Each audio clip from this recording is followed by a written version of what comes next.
జలుబు అంటే మెయిన్గా ముక్కు మూసుకుపోవటం, ముక్కుల మెట్టి కారటం, తుమ్ములు రావటం, తలనొప్పి రావటం, కొంచెం బాడీ పెయిన్స్ రావటం, ఫీవర్ రావటం జరుగుతుంటుంది. కొంతమందిలో తినటంలో డిఫికల్ట్ ఉండటం, గొంతు నొప్పి రావటం, జ్వరం రావటం, బాగా వీక్గా ఉంటారనమాట. యూజువల్గా ఇవి ఉంటాయి. తక్కువ మందిలో కొంతమందిలో రెండు కూడా రావచ్చు. ముక్కు ప్రాబ్లం వచ్చి గొంతు ప్రాబ్లం వచ్చిందంటారు, కొంతమంది ఏమో గొంతు ప్రాబ్లం వచ్చి ముక్కు ప్రాబ్లం వచ్చింది అంటారు. ఈ కోల్డ్ అనే దాని వర్డ్ని యూజువల్గా ఎక్యూట్ కండిషన్స్లో వాడతామండి. ఎక్యూట్ వైరల్ ఇన్ఫెక్షన్ని మనం కోల్డ్ అంటాం అన్నమాట.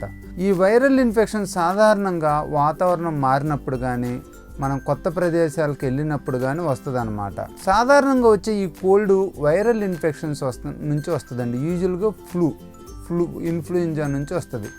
మిగతా వైరస్లు ఏంటంటే ఎడినో వైరస్ నుంచి కూడా రావచ్చండి. సాధారణంగా ఈ ఫ్లూ నుంచి, ఇన్ఫ్లుయెంజా వైరస్ నుంచి, ఎడినో వైరస్ నుంచి కోల్డ్ వస్తుంది అనమాట. తర్వాత ఇది బ్యాక్టీరియల్ ఇన్ఫెక్షన్ కూడా కన్వర్ట్ అయ్యే అవకాశం ఉంటుంది అనమాట. ఒకటేంటంటే క్రానిక్ ప్రాబ్లం ఉన్న వాళ్ళకి, క్రానిక్ ఫెరింజైటిస్ కానీ, క్రానిక్ సైనసైటిస్ కానీ ఉన్న వాళ్ళకి ఈ కోల్డ్ రాంగ్లోనే ఆల్రెడీ ఉన్న బ్యాక్టీరియా యాగ్రవేట్ అయిపోయి సెకండరీ ఇన్ఫెక్షన్ ఇమ్మీడియట్గా కాజ్ చేస్తాయండి. ఏంది ఒక రోజులోనే ముక్కులో మిట్టి పచ్చగా వస్తుంది అంటారు. యూజువల్గా కోల్డ్ వచ్చిన ఒక రోజులోనే ముక్కులో పచ్చగా వచ్చిందంటే ఆల్రెడీ అక్కడ బ్యాక్టీరియా ఉన్నట్టండి. సాధారణంగా బ్యాక్టీరియా లేకపోతే ఏమైందంటే కోల్డ్ వచ్చిన తర్వాత యూజువల్గా 3-4 రోజులు పట్టిద్ది అనమాట. ఈ కోల్డ్ ఎఫెక్ట్ వచ్చి దాని తర్వాత దాంట్లో బ్యాక్టీరియా వచ్చి సెకండరీ బ్యాక్టీరియల్ ఇన్ఫెక్షన్ రావడానికి.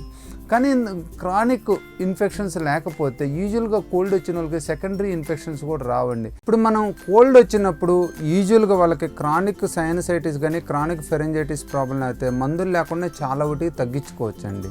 మెయిన్గా ఏంటంటే రెస్ట్ తీసుకోవాలి. పొద్దున సాయంత్రం మంచిగా వేడి నీళ్ళ ఆవిరి పట్టుకోవాలి. చల్లటి పదార్థాలు తీసుకోకూడదు. చల్లటి వాతావరణంలో ఏమవుతుందంటే వైరస్లు కొంచెం ఇన్ఫ్లమేషన్ పెంచే అవకాశం కూడా ఉంటుంది అన్నమాట.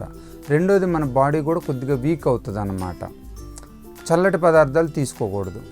హై ప్రోటీన్ డైట్ తీసుకోవటం మంచిదండి. హై ప్రోటీన్ డైట్ అంటే బెర్రీస్ లాంటివి కానీ, లేదంటే ఆల్మండ్స్ లాంటివి కానీ, ఇలాంటివి తీసుకోవటం మంచిది. ఫ్రూట్స్ కూడా. దీంతోపాటు వేడివేడి పదార్థాలు ఎస్పెషల్లీ ఫిష్ లాంటివి కూడా తీసుకోవటం మంచిదండి. హై ప్రోటీన్ డైట్ తీసుకుంటే మనకు బాడీ రెసిస్టెన్స్ డెవలప్ అవుతుంది అన్నమాట.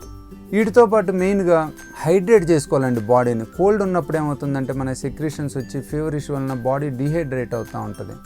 మనం బాడీని ఫ్రీక్వెంట్గా నీళ్లు తాగుతా ఎప్పుడు మంచిగా ఉంచుకోవాలి. హ్యూమిడిఫై చేసుకోవాలన్నమాట. బాడీని డ్రై వెదర్కి ఎక్స్పోజ్ కాకుండా చూసుకోవాలన్నమాట. ఈ విధంగా చేయటం వల్ల ఏమవుతుందంటే మనకు డీహైడ్రేషన్ ప్రాబ్లం రాకుండా ఉంటుంది. ప్రోటీన్స్ పోవటం వల్ల మనకి ఎనర్జీ డెవలప్ అయ్యి రెసిస్టెన్స్ శక్తి పెరుగుతుంది. రెస్ట్ తీసుకోవటం వల్ల కూడా మన బాడీ ఇమ్యూనిటీ పవర్ పెరిగి మనకి వైరల్ ఇన్ఫెక్షన్కి రెసిస్టెన్స్ వచ్చేసి వైరల్ నుంచి లాంగ్ టర్మ్ ప్రాబ్లం రాకుండా, సెకండరీ ఇన్ఫెక్షన్స్ రాకుండా మన బాడీ నిరోధక శక్తి పెరుగుతుంది అన్నమాట. ఒకవేళ సెకండరీ బ్యాక్టీరియల్ ఇన్ఫెక్షన్ ఉన్నట్టయితే, క్రానిక్ ఇన్ఫెక్షన్ ఉన్న వాళ్ళైతే వాళ్ళకి సేఫ్ సైడ్గా ముందే antibiotics, anti inflammatory drugs, nose అయినట్టయితే నేసల్ డ్రాప్స్, గొంతు ప్రాబ్లమ్స్ అయినట్టయితే గార్గుల్ చేయించడం మంచిదండి.